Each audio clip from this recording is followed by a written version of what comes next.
our perspective, a lot has to do with sharing information. So that's one of the, I think, the most important benefits is having these kind of discussions. If you are a SAICI member, you are part of a network, a fraternity, and you can, and then start engaging at the various forums. Okay, COVID kind of put a stop to many of the initiatives, but we're looking to start that up again, online and face-to-face when we are allowed to do so. But be that as it may, I think it's about meeting your colleagues, understanding the experiences of others, understanding where you fit into this industry of infrastructure and civil engineering, and understanding what is happening out there that you may not be exposed to when you're ordinarily sitting with the head down, looking at your laptop or a screen and trying to do a design or something like that. So I think that's one of the biggest, advantages of being part of an institution like this. I did mention the other one, which was training and development, and I think that's we provide training and development, and so do a lot of other suppliers. I'll be honest with you, but SAICI does it obviously with CPD accreditation. It does it in line with the strategy of what we think the industry requires, and even to some extent assist people like Lebo as well in providing the ability for candidates to register professionally. However, there are other roles that SAICI is, it has to evolve with the times. And as I indicated initially, there's this idea of being connected with academia. So SAICI provides that connection to academia, not just one university, but academia in general, in order to bring to the forefront what are the opportunities for you to explore in terms of furthering your studies. Once you start, I think the BSc degree or the BEng degree, for example, I think it's an honors degree, if I'm not mistaken. I finished a long time ago, and I'm not exactly sure what it is now. But for master's level and PhD level, I think it's very important to have relevant topics that are going to be researched. And when I spoke about the depth of study, and that's what I was referring to. So when you are finding your purpose and a cause that you would like to know yourself for and be known for, that's where you find it. That's where you dream it up, and that's where you talk about it, and that's where you structure your thoughts, and that's where you start progressing your career forward. The fourth one, which I think is becoming a lot more relevant, and that's the lobbying and the advocacy role. And to be able to share and mix ideas with many people in the industry. As I said, I'm not convinced that many politicians are looking after society in general, and there are cracks forming, which, if not attended to soon, need to be attended to very soon, in my opinion. Climate change and the like. The case of imminent war, for example, if you look at the Americans and Iran starting to brew, that affects infrastructure. It affects the need for infrastructure. It affects the way the world perceives us. And in my opinion, Donald Trump may have more power over South Africa than even our leadership, because he makes one tweet and the world shifts money globally in an instant. And that money is more than the money that we would like for investing in our infrastructure. So I'm talking about things like that. And where we need to now start to hold authorities accountable. And you can only do that if you are in the authority, or if you are outside of the authority and understand the circumstances within the authority, for example.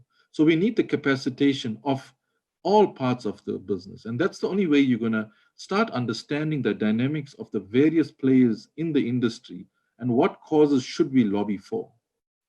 I still believe climate change is one of the biggest issues we have not attended to successfully. Resilience has been mentioned once or twice, and that's another discussion that we could lobby for as an institution. But again, with the support of volunteers like yourselves that are connected to this call, could play an important role. There are other institutional arrangements within a voluntary association such as SAICI, but again, unique to SAICI, which is our divisions, which are our think tanks. In other words, if you are part of the institution, you get access to experts and panels and groups of individuals that know certain topics the best that could be known in the country and sometimes in the world. So I think access to very specialist people is easier if you're part of institutions like this. So I think that those 5 are probably, if it hasn't convinced you that it's a worthy initiative or a worthy membership, then I don't know what will. Thank you. Thank you, Vishal. To level, there's a few questions coming in on the process for registering when you are an academic. As Vishal has mentioned, that there's those who do go on to further their studies and do PhDs or masters in engineering.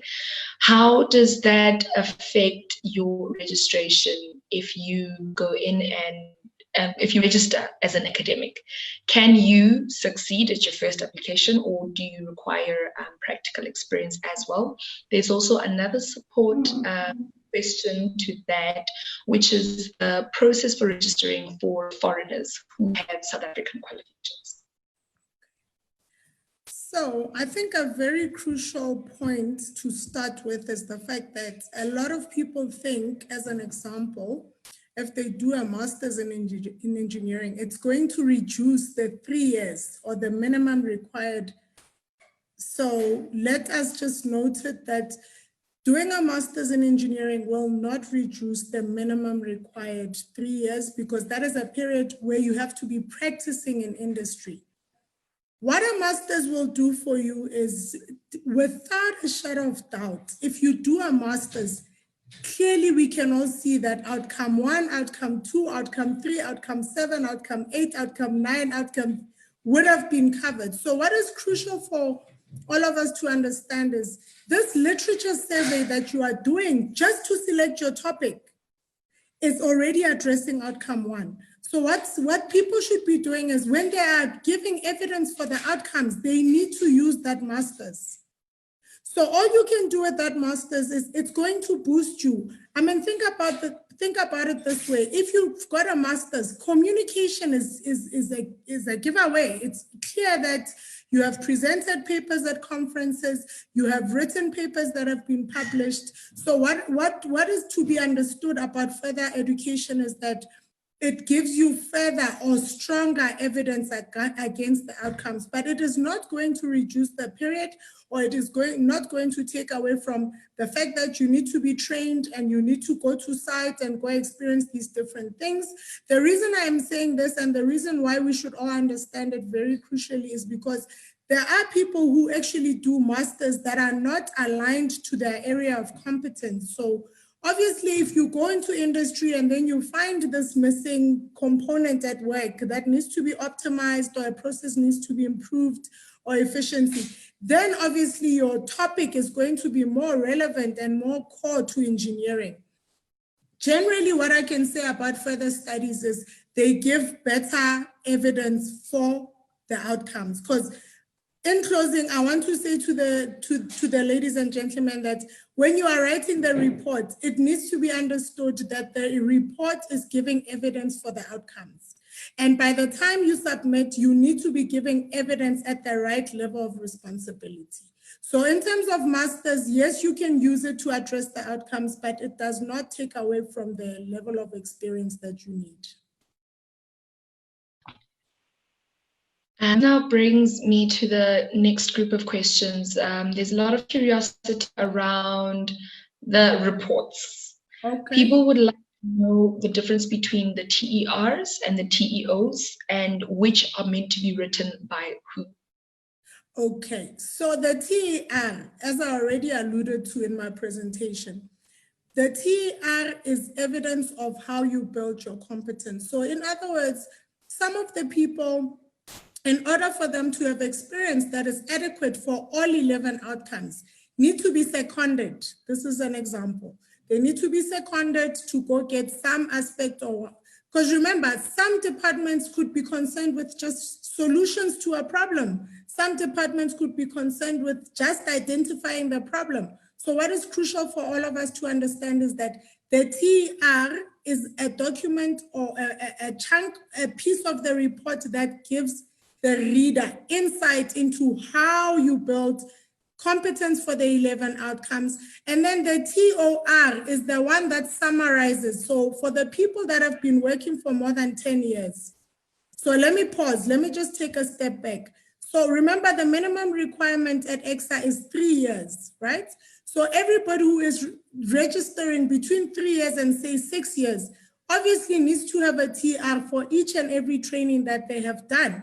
Then we are understanding that the engineering report is a reflection of you being competent, because you have been taught things, and by the time you write the engineering report, we are understanding that you are a competent individual.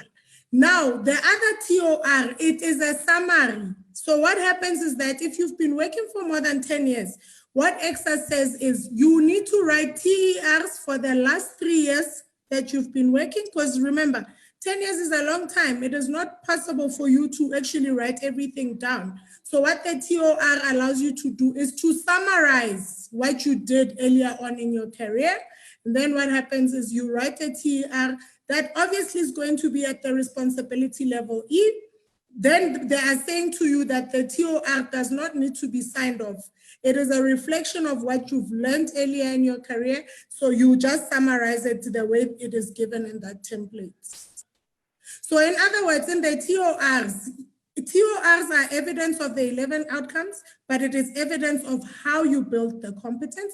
Then the other one is a summary for the mature candidates. Because if you've been working for 15 years and then you want to go register, EXA knows that you are already competent, you are responsible. So you only write the last 3 years and everything else you summarize. Thank you. And the issue of upgrading from one registration to another. People would like to know if you are PR, can you upgrade to PR Tech simply by reapplying and starting the process again? Or is there some level of advantage for those who are already on a specific level when they want to go higher? And there is also a question regarding a person who's got up to technologist level, if they can apply as a PR Eng. Okay. So let me start with the difference between a PR Tech, which is a professional technologist, and a professional technician. So normally what happens is that most of the people will obviously start off by registering as a technician. At the time that they qualify with the BTech, which is what is required for technologists, all they need to understand is that to be upgraded to the next category, which is technologist, they have to be doing work that is broadly defined engineering problems. So now what is happening sometimes is that, yes, the people are getting their BTech, but in terms of the experience that or the work that they are performing, they are still doing clearly defined problems. So all they need to understand, to be upgraded to the professional technologist category, you need a minimum of 3 years where you are doing broadly defined problems. Then with regards to becoming a professional engineer, this one is what we refer to as the alternate route. Sorry, ladies and gentlemen, hey, I've got a flu, so it's giving me a hard time. So what we need to understand about the PR Tech is that there is indeed what we refer to as an alternate route. Now, what is core for me to say today is that we all know that the education framework has changed, right? We saw how the Technikons became University of Technology.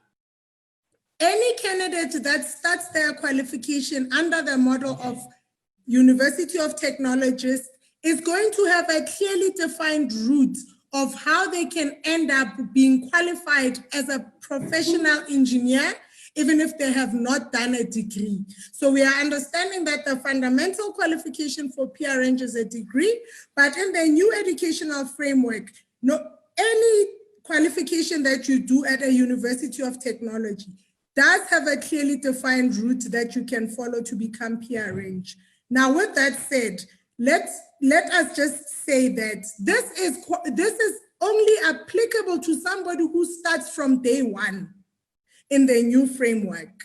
Now, for people who have studied in the Technikons, so in other words, in the old educational framework, which was the diploma and the BTech, unfortunately, those two systems are not credible. you cannot credit the BTech, the old BTech into the new alternate route. And it is unfortunate, but unfortunately that is how it is. So anybody who's got the BTech as per the old educational framework, they need to understand that if they want to qualify or register as PR Tech, they'll need to go back to an institution, and EXA is going to indicate to them which subjects are missing. And then they need to go study those subjects to come to a level of BSc before they can be registered as PRNG. So it's crucial because there's confusion. The new University of Technology has a clearly defined route where you can actually end up being PRNG, and most of you will know the term MEng. And that's like the core alternate method that gets people to PRNG. So would it be correct to say that if somebody who has a BTech has now completed an MEng, they can now apply for PRNG? No. So when we are using this term MEng, I think if you look at the slides that are, the longer slides that I tried to compress, I think there is a slide that actually zooms into the different qualifications that people can follow to qualify. But what is core for all of us to understand is, okay, let's put it this way. As per the current, or rather the education framework that has been eradicated. Remember, we did have an MSc and we did have an MEng, right? So if somebody with a BTech is doing an MSc or an MEng as per that old model, it does not earn them the title to be PRNG. So this MEng that I'm talking about is the MEng that is clearly defined as per the model of the University of Technologies. Unfortunately, there is no crediting between the two models, because also what is crucial for me to mention is that also in the new University of Technologies, all of us will know that P1 and P2 are no longer available. And that is like the key thing. So the new qualifications are predominantly theoretical. So cumulatively, as you do one, it ends up being equivalent to a BSc. And what it does is that you just take longer. It's a longer path to get to a BSc, but cumulatively, those qualifications will get you the title PRNG. And the last group of questions is with regards to the referees. Can these be people who are from a different, for example, could it be somebody who is professionally registered with the SACP CMP? Or do you specifically need somebody who is registered with EXA to refer you? And also, a lot of people also like to know about the workplace. Does it have to be a referee from the same workplace? Can it be somebody who is from a different workplace? Can it be somebody who has been supervising you for less than a year? Or is there a time frame to how long to your relationship with this referee? Okay, so I think the first criteria that we can all use just to clarify the referee, right? A referee is actually a witness. So it is somebody who verifies that what you have written on paper is indeed your work. When you say you are responsible, you were indeed responsible. So the first criteria that we all need to be using is understanding that a referee is somebody who is supposed to be active. Remember how we spoke about building your competence and then being competent. So now, obviously, when you are building your competence, it has to be your supervisor or your mentor, isn't it? Or your employer, because your employer is somebody who promotes you, gives you an increase, but they are not directly training you or teaching you. So those three people are the first level of preference, right? Your supervisor, your mentor, your employer. Now, when you have become competent, meaning to say you are operating at the level of a PRNG, but you are not yet accountable because you are not registered. Now, obviously, at that point, for example, if you work in consulting and you have done a project for a client, this client can very well be a referee because they are somebody who has seen you present the solution, who has seen you present the problems. And we all need to understand that anything that is designed on paper in engineering, normally when it's implemented, there are challenges. So then your client is somebody who is going to see you on your feet executing the work. So somebody who is a client can very well be your supervisor. Sorry, your referee. Then also we need to understand, if you start working and in your company there is nobody who is actually registered, because this is a real case. What you do is you go and you find somebody who is actually registered with EXA, who becomes like a secondary mentor.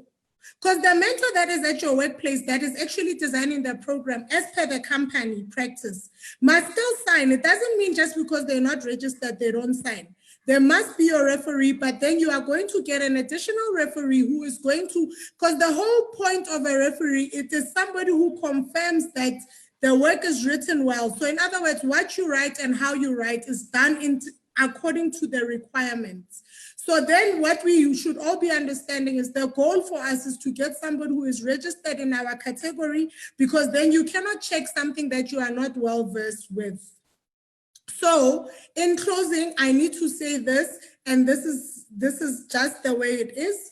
What you cannot do is wake up after 5 years, find Lebo as somebody who is helping candidates in industry and ask me to sign for you. That you cannot do, because I have zero experience of your conduct. Are you professional? Do you carry yourself with integrity? Whatever is written on paper. And let me just say this for the record, because it has happened. There are individuals who actually feel that somebody who is registered, they can take the report and cut and paste. So a referee's job is to verify that indeed you have done the work. So with that said, yes, you cannot wake up after 6 years, 5 years, and ask somebody who has not been part of your work to referee for you. You cannot. But also what I need to say is people need to understand that when EXA says a minimum of 2, this is referring to people who are registered. I always advise people to have more than 4. Why? Just for the purpose of covering yourself. You know, if 4 people say no, 1 person is saying yes, because all a referee is doing is somebody who actually confirms that you are ready to be registered. And then also in closing, people need to understand that if your referee says no, EXA is not going to register you. They are going to ask you to get you more referees and submit another report. So a referee is a very crucial member in the chain. They are the eyes for EXA.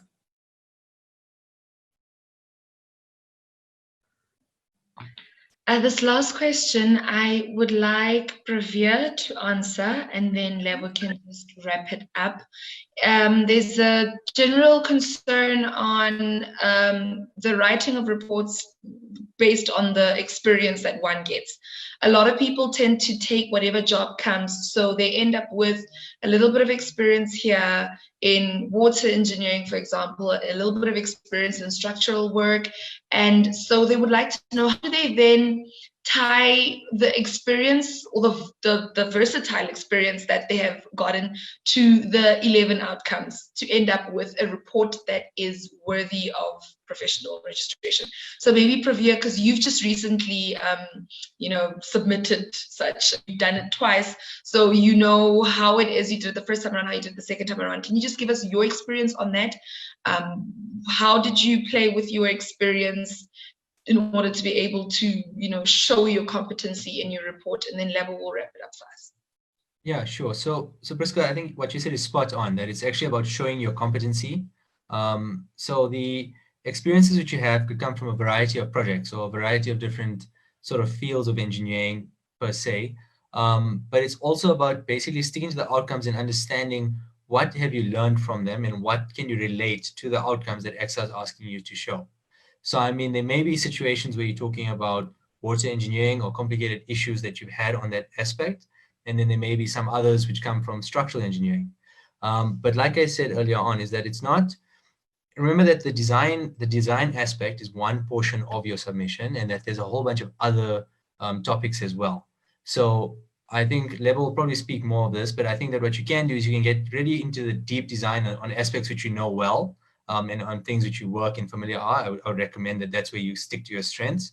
And on the other stuff, I mean, you can show your understanding of industry and your industry knowledge and the other competencies on your other experiences. So it's always about looking at the outcomes and seeing which portions of your experience can fit into which categories. And obviously, if it comes to something which is very detailed and you need to know codes of practice or design software or the rest, then do that in the field which you've done that sort of work in. So play to your strengths. That would be my my sort of advice. Lebo, do you have anything else to add to that? Okay, so you have said it you've put it very well said. So the rule that I always give to candidates is this. Now, remember that the TRs are evidence of how you built. So when you are writing the engineering report, all you need to understand is you need to take your most complex work. So EXA is not concerned with it being in the same area of competence, it being in the same company. I think a lot of people also are disqualifying themselves by saying, I cannot use one project to address all 11 outcomes. That is not what EXA requires of you. What EXA requires of you is the outcome at the correct level of responsibility. So what I always say to candidates is that of all this experience that you have, go and take the most complex one. Because as you can see, problem identification, the complexity of that evidence needs to be adequate. Don't go and write 4 projects where you were at responsibility level 2. And then obviously what is crucial is that you must be at responsibility level E when you are writing the engineering report. But just to summarize it, one, we are saying it is about giving evidence for the 11 outcomes. Where the evidence comes from, it can be from different departments. You could have been seconded. What is crucial to pay attention to is that by the time you adequately meet the outcome, the level of responsibility is aligned with the requirements that are in the standard.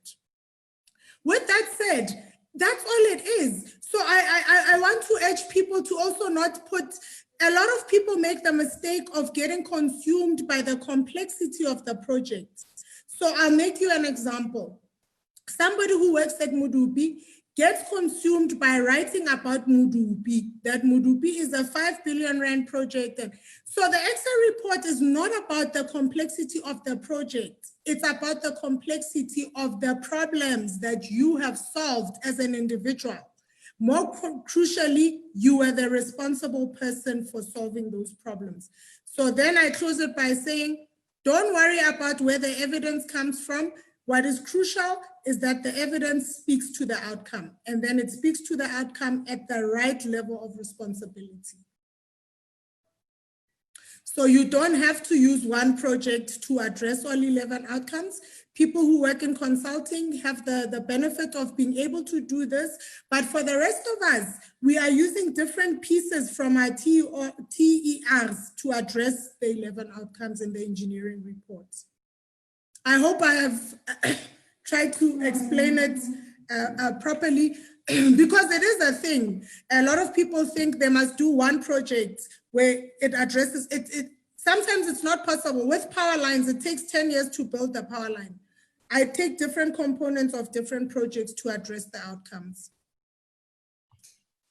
You have addressed it perfectly, actually. It's unfortunate that we do not have much time, but what we will do is we will be rolling out follow-up webinars such as these, where we can then have an opportunity to break down all of these topics. There's lots and lots of questions, actually quite a couple of people who still have issues they would like addressed. So what we will do is we will forward these questions to Lebo, and as soon as we've gotten general responses to the questions, we will try and get these out to all our attendees.